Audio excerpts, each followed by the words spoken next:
আমি একজনকে খুব ভালোবাসি, আল্লাহর কাছে তাকে চাই, অনেক দোয়া করি, কিন্তু অপর একজন দোয়া করে আমি যেন তাকে না পাই। এখন আমি কি করলে তাকে পাবো, কি ইবাদত করলে পাবো? ভাই, আল্লাহ তাআলা আমাদেরকে মাফ করো। এই যে প্রশ্ন, যুবকদের প্রশ্ন প্রতিদিনই যেখানে যাচ্ছি প্রচুর পরিমাণে পাচ্ছি। আলহামদুলিল্লাহ, এটা ভালো যে যুবকরা জানতে চাচ্ছে। ভাই, এক নম্বর কথা হলো, এই প্রশ্ন শুনে বোঝা গেল যে আপনি হারাম রিলেশনে জড়িয়ে গেছেন, হারাম সম্পর্কে জড়িয়ে গেছেন। আপনার কাছে মনে হয়, শুনেন, সব যুবক যারা হারাম সম্পর্কে আছে তাদের কাছে মনে হয় যেটাকে আমি ভালো মনে করছি, ভালোবাসছি বলতে আমার ভালো লাগে না। কিসের ভালোবাসা? আবার অবৈধ ভালোবাসা হয় নাকি 2 নম্বর? যাই হোক, এই 2 নম্বর ভালোবাসি যারে আমি, সেই যুবক মনে করে তাকে যদি স্ত্রী হিসাবে জীবনের তরফ পেয়ে যাই, মনে হয় রাজ্যের সকল সুখ শান্তি আর জান্নাতের নেয়ামত, হুরের মতো শান্তি মনে হয় আমি পেয়ে যাব। প্রেমের বিয়ে যেগুলো হয়, ওই পশ্চিমা দুনিয়ার দিকে তাকায় দেখেন, ইউরোপ আমেরিকার দিকে প্রায় সবই প্রেমের বিয়ে। ঠিক না? ঠিক। তাদের বিয়ের আগে হারাম সম্পর্ক করে, এরপরে বিয়ে করে। কয়টা টিকে? কি বলেন? খোঁজখবর রাখেন না আপনারা? তাদের দাম্পত্য জীবনে কয়টা সংসার টিকে? খোঁজ খবর নিয়ে দেখেন। একটু আগে যে কথাটা বলছিলাম আবারও বলছি, অবৈধ এবং হারাম সম্পর্ক যারা করেন না, সে মুরব্বীরা যারা যৌবনকালে অপকর্ম করেন নাই, যুবক নিশ্চিত জেনে থাকেন, যদি যৌবনকালটাকে কন্ট্রোল করতে পারেন, এই চাচা মিয়াদেরকে দেখেন, তাদের চাচির সাথে সম্পর্ক কত নিবিড়। কিন্তু আপনি মনে করতেছেন কি, ইস, এটারে আমার ভালো লাগছে, এখন এটারে পেয়ে গেলে মনে হয় আমি রাজ্যের সব শান্তি পাবো। এখন আপনি দোয়া করতেছেন কি, আল্লাহ যেন এই মেয়েটার সাথে আমার বিয়ে হয়ে যায়, তাই না? আল্লাহ এটারে যেন আমি পাই। ওইটারে পাইলে যে ওইটা আপনাকে চুলের মুঠা ধরে উঠবস করাবে না, জেলের ভাত খাওয়াবে না, দৌড়ের উপর রাখবে না, কোনো গ্যারান্টি আছে? তাহলে নির্দিষ্ট কোন মেয়েকে অথবা নির্দিষ্ট কোন ছেলেকে জীবন সঙ্গী হিসেবে পাওয়ার জন্য দোয়া করাটা ভুল দোয়া। কি দোয়া? ভুল দোয়া। কেন ভুল দোয়া? আপনি মনে করছেন তাকে বিয়ে করলে সুখ শান্তি হবে। তাকে বিয়ে করলে সুখ শান্তি নাও তো হতে পারে, সম্ভাবনা আছে না নাই? ভাই,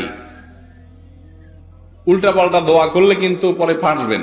এক যুবক নাকি দোয়া করছে যে আল্লাহ, আমার এমন একটা জীবন চাই, এমন একটা লাইফ চাই, এমন একটা চাকরি চাই, আল্লাহ এমন একটা কাজ চাই, আমার বাকি জীবনে যেন 2 হাত ভর্তি টাকা থাকে আর 2 পাশে শুধু নারী আর নারী, মহিলা আর মহিলা থাকে।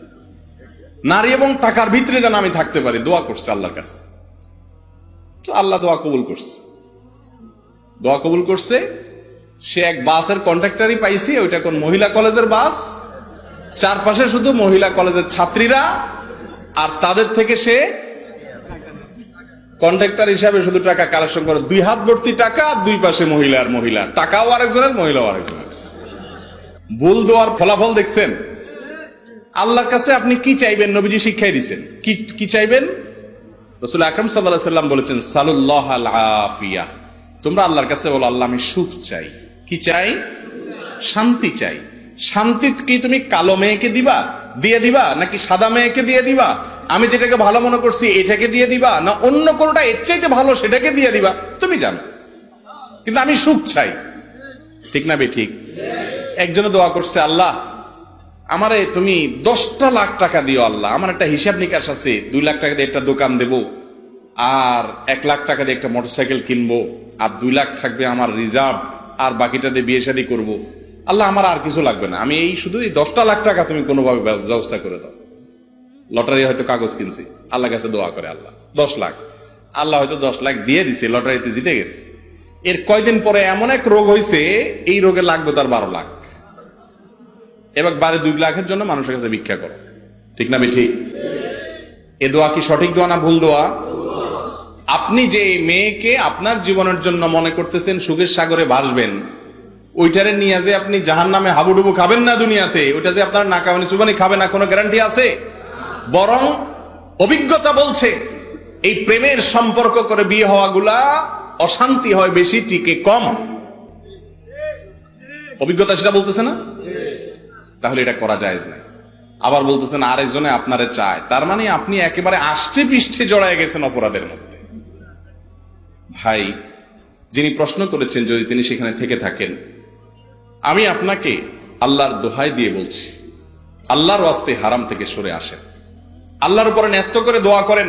সূরা ফুরকান আয়াত নম্বর ৭৪, রব্বানা হাব লানা মিন আজওয়াজিনা ওয়া যুররিয়্যাতিনা কুররাতা আয়ুন ওয়াজআলনা লিল মুত্তাকিনা ইমামা। রব্বানা হাব লানা মিন আজওয়াজিনা ওয়া যুররিয়্যাতিনা, আল্লাহ এমন জীবন সঙ্গিনী, এমন স্ত্রী, এমন স্বামী, এমন জীবন সঙ্গী মিলিয়ে দাও, এবং এমন বংশধর দিও, এমন সন্তান সন্ততি দিও আল্লাহ, যে তাদেরকে দেখলে আমার নয়ন জুড়িয়ে যাবে, চোখ জুড়িয়ে যাবে, এরকম জীবন সঙ্গী দিও আল্লাহ। আল্লাহ দোয়া শিক্ষা দিচ্ছেন। আপনি ভুল দোয়া করতেছেন, আল্লাহ তাআলা সঠিক দোয়া শিক্ষা দিচ্ছেন, সেটা করেন। আল্লাহ এমন জীবন সঙ্গী দিও, এমন সন্তান সন্ততি দিও, যাদেরকে দেখলে দিল চোখ সব জুড়িয়ে যাবে। শুধু আমার কাছে ভালো লাগবে তা না, দেখতে ভালো লাগবে তা না, চোখ জুড়িয়ে যাবে, অন্তর শীতল হয়ে যাবে। ওয়াজআলনা লিল মুত্তাকিনা ইমামা, আমি আমার জীবন সঙ্গী, স্বামী বা স্ত্রী এবং সন্তান সন্ততি, আমরা গোটা পরিবার, আমাদের সবাইকে আপনি মুত্তাকিদের লিডার এবং নেতা হওয়ার তৌফিক দান করেন। আমিন। এ হলো শুদ্ধ দোয়া, এ হলো সঠিক দোয়া। কথা কি বুঝাতে পারছি ভাই? যেই মেয়ে আপনার সাথে অবৈধ সম্পর্ক করবে, অথবা ও বোন, যেই ছেলে তোমার সাথে হারাম সম্পর্কে রিলেশনে জড়াবে, সে তার রবের বিশ্বাসঘাতকতা করেছে, ঠিক না বে ঠিক? সে তার মালিকের সাথে বেঈমানি করেছে, মালিক নিষেধ করেছেন সেটা লঙ্ঘন করেছে।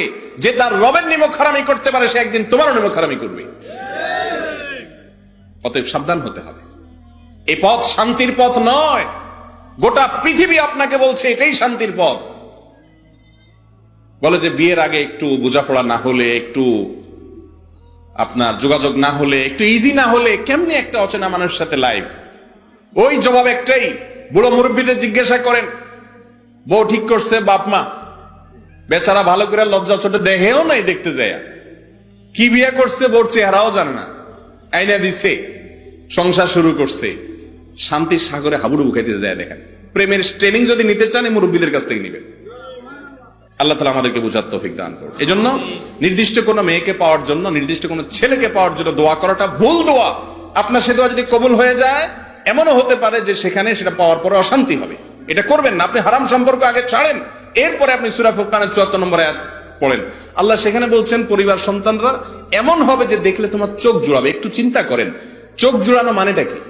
ধরেন আল্লাহ আপনাকে এমন একজন স্ত্রী দিচ্ছেন, লম্বা চোড়া, সুন্দর, অসাধারণ, অনন্য রূপসী, মাশাআল্লাহ, মাগার বেচারির অন্য একটা ছেলের সাথে সুনিবিড় সম্পর্ক আছে। কি বলেন, দেখলে চোখ জোড়াবে আপনার? অথবা সে কারোর সাথে সম্পর্ক নেই, আবার দেখতে শুনতেও সুন্দর, সবই ঠিক আছে, মাগার এমন ঝগড়াটে, এমন বেজাল্লা যে চুলার থেকে নুন খসলেই আপনার 14 গোষ্ঠী উদ্ধার করে। আছে না? না এরকম?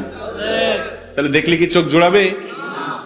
হয়তো এটাও হলো না, দেখতেও চোখ জোড়াচ্ছে, সুন্দর হয়েছে, আবার আপনার তার কোনো হারাম সম্পর্ক নাই, আপনার সাথে আচরণ ভালো করে, মাগার এই বেচারির ভিতরে এমন এমন রোগ আছে, যেই রোগের ট্রিটমেন্ট করতে করতে আপনার জীবন শেষ হয়ে যাবে, সে বাঁচবেও না, পঙ্গু হয়ে যাবে, লাইফ শেষ হয়ে যাবে। তাহলে এই স্ত্রীও কি আপনি আশা করবেন? এই জন্য আল্লাহ একটা শব্দ শিখাইছেন। আল্লাহ তো সৃষ্টিকর্তা, তিনি জানেন আপনার শান্তি কোথায়। তিনি বলেছেন, আরে এরকম দোয়া করিও না যে দোয়া করলে তুমি নিজে ক্ষতির মুখে পড়বা। ওই যুবকের মতো যে আল্লাহ 2 হাত ভর্তি টাকা আর 2 পাশে মহিলা চাই, আল্লাহ এমন দোয়া দিছে, বলে আল্লাহ এটা তো চাই নাই। আল্লাহ কেমনে চাস নাই? তুই তো এটাই চাইছিস, ঠিক না? ঠিক। তো আল্লাহর কাছে সুস্থ দোয়া করবেন, হারাম সম্পর্কে থেকে সরে আসবেন। আল্লাহ তৌফিক দান করুন।